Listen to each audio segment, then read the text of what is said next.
जय श्री कृष्ण। आज मैंने पीछे का बैकग्राउंड ब्लर रखा है। ब्लर इसके लिए रखा है कि आज मैं कुछ अलग समझाने वाला हूँ आप लोगों को। ये वीडियो कुछ अलग सा है। शायद आपको काम लगे ना लगे मुझे नहीं पता है, पर बहुत ज़रूरी वीडियो है।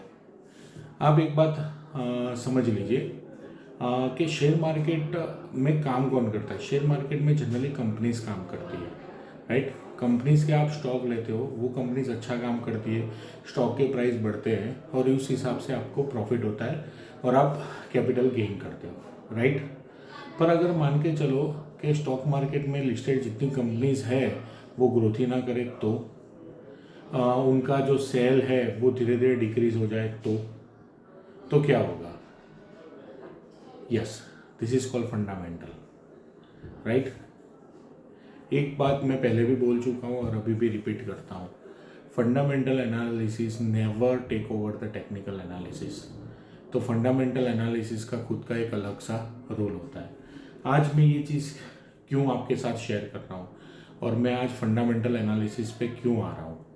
सबसे पहली बात, फंडामेंटल एनालिसिस और ये सारी बात करने से पहले मैं मेरा एक व्यू दे देता हूँ।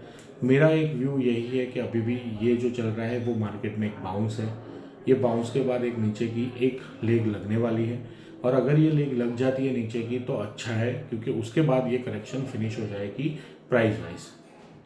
अब ये सिनेरियो हमारे लिए अच्छा होगा क्योंकि वो जो लास्ट लेग लगेगी उसमें 20 to 30% स्टॉक टूटेंगे और इंडेक्स मेरे हिसाब से 21,000 के आसपास, 21 to 20,000 के आसपास आएगा।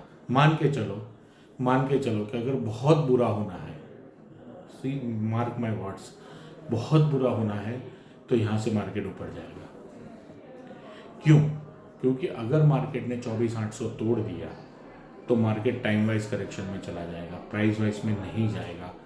और मैं बहुत दुख के साथ कह रहा हूँ कि मुझे अब ये एक्सपेक्टेशन जगने लगी है कि मार्केट टाइम वाइज करेक्शन में जा रहा है। यानी टाइम वाइज करेक्शन में मार्केट ये करता है कि नीचे एक पकड़ लेता है स्टॉप और एक स्टॉप ऊपर पकड़ लेता है और ये दोनों स्टॉप के बीच वो गेंद की तरह चलता रहता है।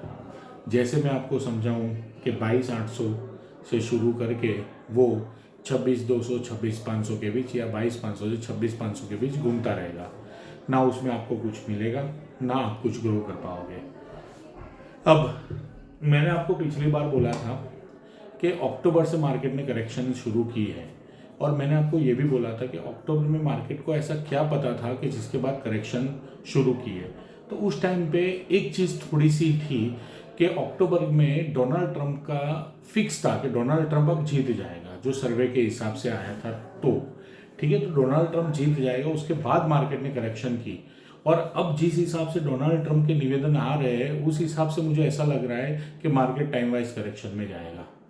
आप समझ लीजिए कि उसने टैरिफ बढ़ा दिए, ठीक है। उसने आज एक अब भी मैं वीडियो बना रहा था, उससे पहले वो एक निवेदन दे रहा है कि गाजा मुझे दे दो। उससे पहले उसको ग्रीनलैंड चाहिए था। अब यूक्रेन के उसको रेयर अर्थ चाहिए, रेयर अर्थ यानी मेटल चाहिए। या ये क्या चल रहा है?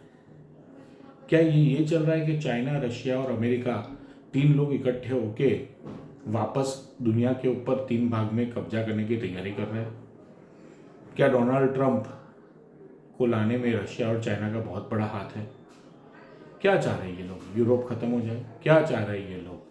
मिडल ईस्ट खत्म हो जाए? मुझे नहीं पता, सीरियसली इसके आंसर मैं नहीं दे सकता, मैं नहीं, कोई भी नहीं दे सकता। पर आप क्या सोच रहे हो कि वो दिन प्रतिदिन कुछ ना कुछ बोलता ही जा रहा है। अरे गाजा चाहिए भाई, क्या है, थाली में सजा के दे दो। बीच में ग्रीनलैंड चाहिए था भाई साहब को, तो यूरोपियन यूनियन ने बोला कि भाई ये थाली नहीं है जो सजा के तुमको दे दी जाए। चलो ये सारी चीज़ें न्यूज़ एंकर और पॉलिटिशियंस का काम है, पर ये चीज़ मैं आपके साथ क्यों डिस्कस कर रहा हूँ? क्योंकि ये चीज़ इसलिए मैं आपके साथ डिस्कस कर रहा हूँ कि ये सारी चीज़ें बिजनेस ग्रोथ के लिए बहुत एडवर्स है। यानी आप समझ लो कि ऐसा पॉलिटिकल सिनेरियो अगर वर्ल्ड में चल रहा हो तो कोई भी बिजनेस ग्रोथ नहीं कर सकता। अगर एज ए बिजनेसमैन आप हो और अगर आप किसी कंपनी के ऑनर हो और अगर आपको कोई एक्सपांशन करने की आप सोच रहे हो या आप सोच रहे हो कि मैं यह नया यूनिट डालूँ या यहाँ पे ये कंट्री में मैं नया एक्सपोर्ट करूँ, कुछ भी सोच रहे हो तो आप रुकोगे, आप सोचोगे कि नहीं पहले हम देख लेते हैं कि पॉलिटिकल सिनारियो क्या है, वर्ल्ड पॉलिटिक्स सेटल हो रही है कि नहीं हो रही है। मार्केट भी यही चेक कर रहा है अभी, और जिस हिसाब से डोनाल्ड ट्रंप के निवेदन आ रहे हैं ना, मैं बहुत बहुत आपको बोल रहा हूँ सतर्क रहिएगा कि कहीं हम लोग टाइम वाइज करेक्शन में ना चले जाए। और टाइम वाइज करेक्शन में कैसे काम करते हैं, कैसे पैसे कमाते हैं, वो मैं आपको बताऊंगा फ्यूचर में कि टाइम वाइज करेक्शन में भी हम लोग पैसे कमा सकते हैं। मैं आपको डरा नहीं रहा हूँ, पर अगर टाइम वाइज करेक्शन आई तो जो अच्छे ट्रेडर है, काफ़ी अच्छे ट्रेडर है, वो बहुत पैसा कमाएंगे, और जो इन्वेस्टर है उनके लिए बहुत बड़े लोचे वाली बात हो जाएगी। इन्वेस्टर को तो मैं इतना ही बोलूँगा, एफडी लगा देना, ठीक है। अब एक बात समझ लीजिए कि अगर किसी भी बिजनेस को ग्रोथ करना है तो उसको स्टेबल गवर्नमेंट और स्टेबल राजा माने किंग यानी प्राइम मिनिस्टर या प्रेसिडेंट, उसको चाहिए कि जो बिजनेस को एक अच्छा एनवायरनमेंट दे कि भाई तेरे पे टैरिफ नहीं लगेगा, हम तेरे पे कोई टैरिफ नहीं बढ़ाएंगे, तेरे पे कोई टैक्सेस नहीं बढ़ाएंगे। अब आप समझ लो कि एक सीधा सा एग्जांपल देता हूँ कि हमारे यहाँ से कोई यूनिट एक्सपोर्ट कर रहा है यूएसए के अंदर, सपोज करो वो 50 रुपये में एक्सपोर्ट कर रहा है, पहले 50 रुपये में वहाँ पे जा रहा था, लोग खरीद रहे थे, तो यहाँ पे सेल बढ़ रहा था, प्रॉफिट बढ़ रहा था, हम लोग भी अर्न कर रहे थे एज ए शेयर होल्डर।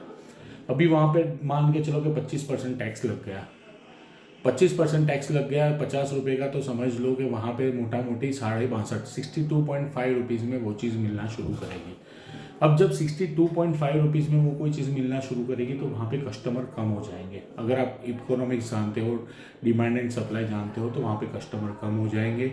और दूसरी चीज़ कि वहाँ की जो लोकल चीज़ है उसके ऊपर लोगों का कॉन्सेंट्रेशन ज़्यादा जाएगा, तो इससे भारतीय इकोनॉमी पे इफेक्ट आएगा, ठीक है।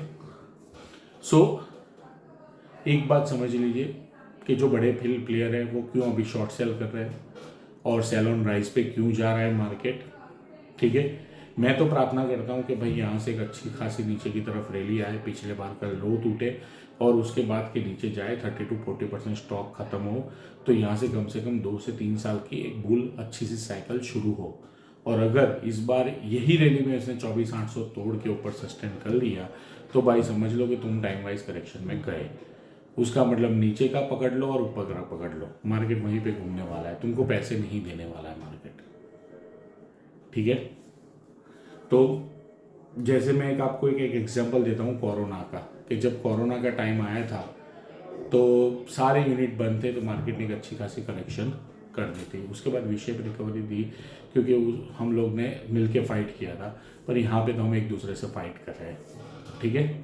So in the conclusion of this video, अभी भी मेरा जो व्यू टेक्निकली चल रहा है कि हम लोग एक बाउंस में हैं, इस बाउंस के बाद एक नीचे की तरफ की रैली आएगी। वो रैली अगर आती है तो अच्छी बात है, जिसमें स्टॉक करीबन 30 to 40% टूटेंगे और इंडेक्स करीबन 21,000 से 22,000 के बीच में रहेगा, या मोटा मोटी 20,000 तक जाएगा। अगर ये यहाँ से ऊपर निकल जाता है, ठीक है, तो हम लोग एक टाइम वाइज करेक्शन में जाएंगे, यानी ऊपर टॉप मारेंगे और उसके बाद वापस एक बार नीचे बॉटम मारेंगे और टॉप और बॉटम चलता रहेगा और टाइम पास होता रहेगा। तो अगर टाइम वाइज करेक्शन आती है तो मैं आपको सिखाऊंगा पक्का कि टाइम वाइज करेक्शन में हमको कैसे खेलना है। और अगर प्राइस वाइज करेक्शन आ रही है तो यहाँ से अगर हम लोग अगर यहाँ पे तुम प्रॉफिट बुक करना चाह रहे हो जिसमें तुम्हारा प्रॉफिट अच्छा है तो प्रॉफिट बुक करो, आपको नीचे जरूर से नीचे आपको एक अच्छा सा स्टॉक्स मिलेंगे, ठीक है। सो प्राइस वाइज करेक्शन 24,800 को नहीं तोड़ना चाहिए, टाइम वाइज करेक्शन 24,800 25,200 के ऊपर जाएगा। Okay, thank you so much, have a nice day, bye bye.